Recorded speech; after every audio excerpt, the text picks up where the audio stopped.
నవవధువు అనుమానాస్పద స్థితిలో మృతి చెందిన ఘటన విశాఖలోని గోపాలపట్నం పిఎస్ పరిధిలో చోటు చేసుకుంది. పెళ్లై ఏడాది గడవకు ముందే కూతురు ఉరివేసుకుని అనుమానాస్పద స్థితిలో మృతి చెందడంతో ఆమె తల్లిదండ్రులు శోకసంద్రంలో మునిగిపోయారు. వేపాడ దిలీప్ కుమార్తో శ్యామలకు గతేడాది డిసెంబర్లో వివాహం జరిగింది. దీంతో వారు రామకృష్ణనగర్లో నివాసం ఉంటున్నారు. రాత్రి శ్యామల ఫ్యాన్కు ఉరేసుకుని ఆత్మహత్య చేసుకుంది. అయితే దిలీప్ తన కూతుర్ని హత్య చేసి ఆత్మహత్యగా చిత్రీకరిస్తున్నారని మృతురాలి తల్లిదండ్రులు ఆరోపిస్తున్నారు. ఈ ఘటనపై కేసు నమోదు చేసుకున్న పోలీసులు దర్యాప్తు చేపట్టారు. ఏడుపాడు అలా అన్నదమ్ములు అలా తోడుకోవడం ఇంకా భూములు చింత తెచ్చి పెట్టారు, వేప చింత తెచ్చి కట్టను. అదే భూములు బాగుంది లేవు, 2 ఎకరాలు ఉన్నాయట. అది అంతే, అది కింద ఉన్నదంట. అంతకం ఏం లేదు. ఇలా జాబ్ చేసుకుంటాడు కదా అనుకొని ఇచ్చాము. జాబ్ చేసుకుంటాడు తగ్గుకుంటాడు కదా అనుకున్నాను, కానీ ఎంత పని చేస్తాడు అని నేను అనుకోలేదు. ఆ భూమి గురించి అడిగాడు, ఆ భూమి గురించి పాస్బుక్ అవుతుందా లేదంటే కూడా అడిగాడు. అంతే అదే అడిగాడు. అది అమ్మతో అడిగించాడు, అది అమ్మతో అడిగించాడు, వాళ్ళ అమ్మతో అడిగించాడు. మా చేసిన తర్వాత గోవా నుంచి రావడానికి ఎంత టైం పడుతుందండి? రాత్రి 1 గంటకి 1 గంట చేస్తే అది ఎలా తిట్టారండి అప్పటికి. అప్పుడే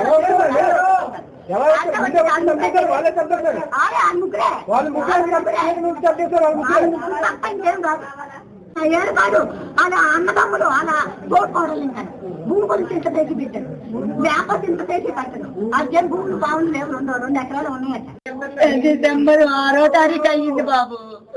అక్కడ 3 నెలలు వచ్చేసి ఇక్కడ అప్ అండ్ డౌన్ తిరగలేక ఇక్కడికి వచ్చి పెట్టరా బాబు అంటే పెట్టారని నేనంత పెట్టమన్నది. పిల్లలు పాడైపోతున్నారు అంటే ఇక్కడ పెట్టండి పోనీలే తీసాడు కదా అనుకున్నాం. తీసాడు అనుకున్నాం, వస్తనే ఉన్నాం. వాళ్ళు వస్తనే ఉన్నారు. వచ్చినప్పుడు ఏదో చెప్పాలా మాకు? కట్నాలు ఇప్పుడు అంత 50 లక్షలు ఖర్చు పెట్టుకున్నాను. 30 అదొక 5 తులాలు ఫస్ట్ పెట్టాను, మళ్ళీ మొన్న 5 తులాలు కొనించాను.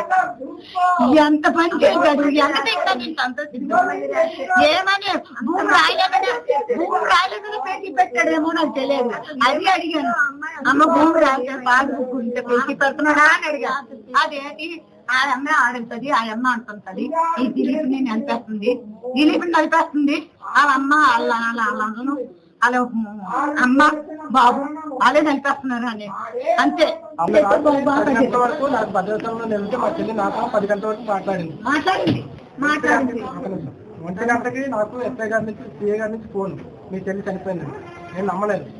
ఎలా చనిపోతుంది ఎలాగంటే అప్పుడు మళ్ళీ మా చెల్లి నెంబర్ ఫోన్ చేస్తే మా బావ ఎత్తాడు. ఎక్కడ ఉన్నా అంటే స్టేషన్లో ఉన్నాను. మళ్ళీ వాళ్ళు వచ్చారు, వాళ్ళిద్దరు వచ్చారు.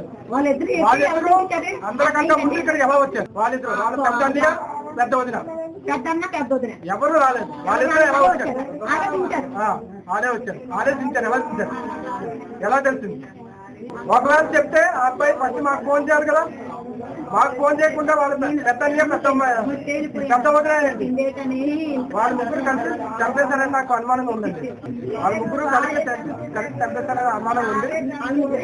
వాళ్ళు ఆ ఫ్యామిలీతో ఒక 15 days బ్యాక్ అన్ని టూర్లు తిరిగారు. నోట్ చేసుకోండి. అన్ని తిరుపతి అవన్నీ తిరిగారు.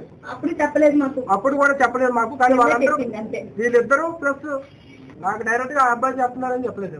కానీ మాట్లాడట్లేదు, దూరంగా వస్తాడు, ఇష్టంగా ఉండట్లేదు, ఆ విధంగా తెచ్చింది.